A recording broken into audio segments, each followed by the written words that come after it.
Have you ever opened Instagram just to check one thing and somehow ended up feeling worse than before? You weren't looking for bad news. You weren't trying to compare yourself to anyone. You just wanted a quick break. 5 minutes, maybe 10. But when you finally put your phone down, something felt different. Not happier, not inspired, just strangely empty. It's difficult to explain. Nothing terrible happened. Nobody insulted you. Nobody rejected you. In fact, you probably saw smiling faces, beautiful vacations, perfect relationships, successful careers, happy families, people laughing together. Everything looked wonderful. So why did your own life suddenly feel smaller? Why does an app designed to connect people so often leave us feeling disconnected? This isn't weak. It isn't jealous. And it certainly isn't because everyone else is actually happier than you. The answer lies much deeper. Your brain wasn't designed for this kind of world. For almost all of human history, your social circle was small. Maybe 20 people, maybe 50. You compared yourself to neighbors, friends, family, people you actually knew.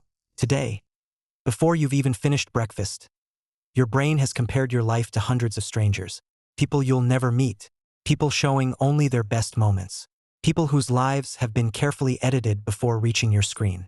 Your brain knows you're looking at a highlight reel, but your emotions don't. That's where the problem begins. Because comparison isn't something you choose. It's something your brain automatically does. Every expensive vacation, every perfect body, every engagement photo, every luxury apartment, every smiling selfie, your mind quietly asks one question. Why doesn't my life look like that? Not out loud, not consciously, just beneath the surface. Again, and again, and again. Social media promised to bring us closer together. Instead, many people have never felt more alone. But loneliness isn't actually the biggest problem. The biggest problem is that we've slowly forgotten what real connection even feels like. And the tray going to explore today. Think about the last time you tried to take a break from social media. Maybe you deleted Instagram, turned off notifications, promised yourself you were finally done. For a day, maybe even a week, it felt surprisingly peaceful. Your mind seemed quieter. You were more present. You noticed things you hadn't paid attention to in months. Then, almost without thinking, you downloaded the app again. Not because you missed the content, because you missed the possibility. The possibility that something important had happened without you.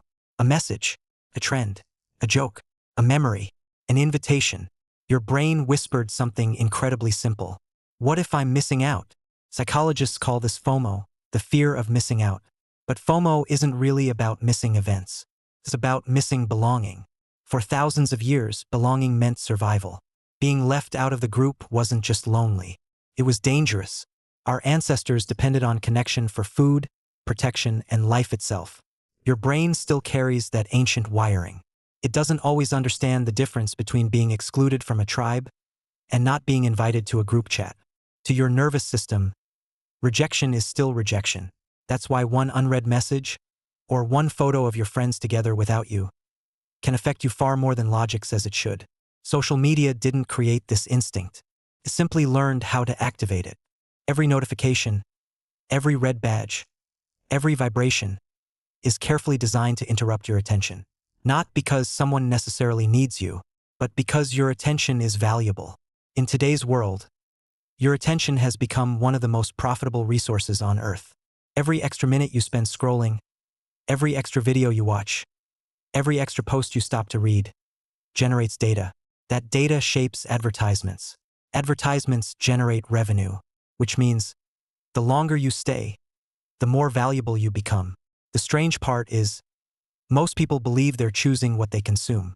In reality, algorithms are quietly choosing what captures them. They learn what makes you pause, what makes you angry, what makes you laugh, what keeps you curious, what keeps you afraid. They don't know who you are. They only know what keeps you looking.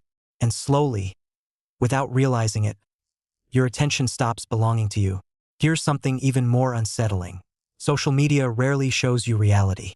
It shows you probability. It predicts what you're most likely to engage with, then gives you more of it. If you watch one video about anxiety, your feed suddenly feels full of anxious people. Watch one relationship video, and suddenly every couple seems to be falling apart. Click on one luxury lifestyle clip, and it begins to feel like everyone is richer than you. The world hasn't changed. Your window into the world has. And because your brain naturally mistakes repetition for importance, you slowly begin believing that this edited version of reality is reality itself. This is why so many people finish scrolling, feeling emotionally exhausted, without understanding why. Your brain wasn't resting. It was making thousands of tiny comparisons, thousands of tiny predictions, thousands of tiny emotional calculations, all in the span of a few minutes. You weren't relaxing. You were working. Your mind simply didn't realize it. At some point, social media quietly stopped being a place where we shared our lives and became a place where we performed them. Think about the last time something beautiful happened to you. Maybe you watched a sunset, had an amazing meal, went somewhere you've always wanted to visit. What happened first? Did you experience the moment? Or did you reach for your phone? It's such a small habit that most of us never question it. But that tiny moment reveals something much bigger. We've slowly trained ourselves to experience life through the eyes of an invisible audience. Instead of asking, how does this make me feel? We've started asking, how will this look? That one shift changes everything. Psychologists sometimes describe this as self-objectification. Instead of living as the subject of your own life, you begin viewing yourself as an object to be evaluated. Every photo becomes a performance. Every vacation becomes content. Every achievement becomes proof. Even happiness starts feeling incomplete until someone else sees it. Without realizing it, your attention moves away from the experience itself and toward how the experience will be perceived. This is why so many people spend an entire concert recording it instead of listening to it. Why couples carefully arrange their dinner before taking a single bite. Why a peaceful walk suddenly turns into finding the perfect picture. The moment is no longer enough. The record of the moment becomes more important than the moment itself. And eventually, something even stranger begins to happen. You stop asking yourself what you actually enjoy. Instead, you begin asking what gets attention. Maybe you always wanted to read, paint, write, go hiking, learn an instrument. But those activities don't always create impressive posts. So they quietly disappear.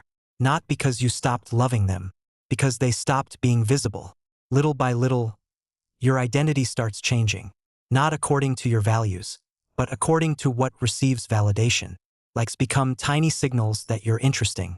Comments become proof that you matter. Views become evidence that your life has meaning.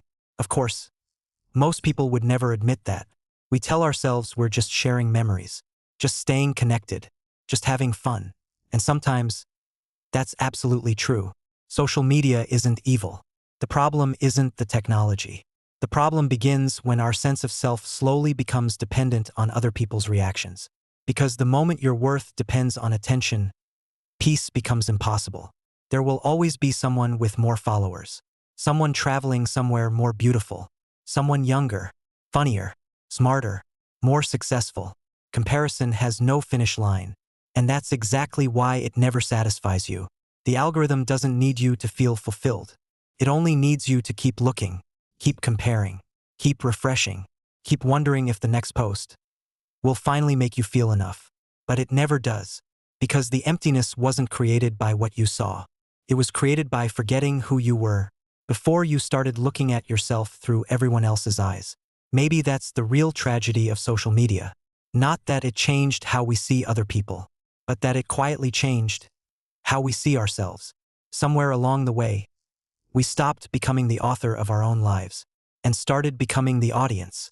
So, does this mean you should delete every social media app on your phone? Not necessarily. Technology isn't the enemy. Social media isn't evil. The real question isn't, should I leave social media? It's, what am I looking for every time I open it? Because most of us aren't actually searching for entertainment. We're searching for something much older. Connection, recognition, belonging, to feel seen, to feel understood, to feel like we matter. There's nothing wrong with wanting those things. They're deeply human. The problem begins when we expect an app to satisfy needs that only real relationships can fulfill. No amount of likes can replace feeling truly understood. No number of followers can replace one honest conversation. No viral post can replace someone who knows your fears, your flaws, and chooses to stay anyway. Perhaps that's why so many people feel strangely lonely after scrolling. Not because social media failed to connect them, but because it reminded them of what they were actually missing. Real connection isn't measured in views. It isn't measured in comments. And it certainly isn't measured by algorithms. Real connection happens in moments that no one else sees. It's the friend who notices your silence before you say a word. It's laughing so hard you forget where your phone is. It's sitting beside someone without feeling the need to prove anything. Those moments don't usually go viral. They don't collect thousands of likes. But they stay with you far longer than any notification ever could. Somewhere along the way, many of us stopped asking, "Who am I becoming?" and started asking, "How am I being perceived?" There's a huge difference. One question builds a life. The other builds an image. Images can be edited. Lives cannot. Maybe that's why so many people feel exhausted. Not because they're living too much, but because they're performing too much. Think about the happiest memory you have. Really think about it. Was anyone watching? Was there a perfect photo? Did you stop to count how many people approved of that moment? Probably not. The moments that change us most usually happen when nobody else is paying attention. Maybe happiness has always been like that. Quiet, private, unfiltered. Perhaps the life out hidden behind another scroll, another notification, or another perfectly curated feed. Perhaps it's waiting, just beyond the screen you've been staring at. The world has never needed more content. It has always needed more presence. So the next time you reach for your phone, pause for just a second. Ask yourself one simple question. Am I trying to connect? Or am I trying to escape? That single question might change the way you use social media forever. Because the opposite of loneliness isn't popularity. It isn't attention.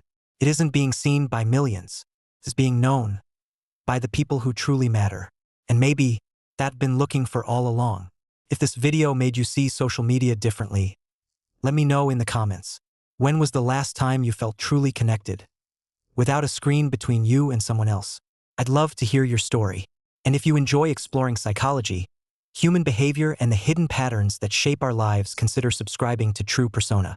Until next time, put your phone down for a moment, look up, and don't forget to experience your own life before sharing it with the world.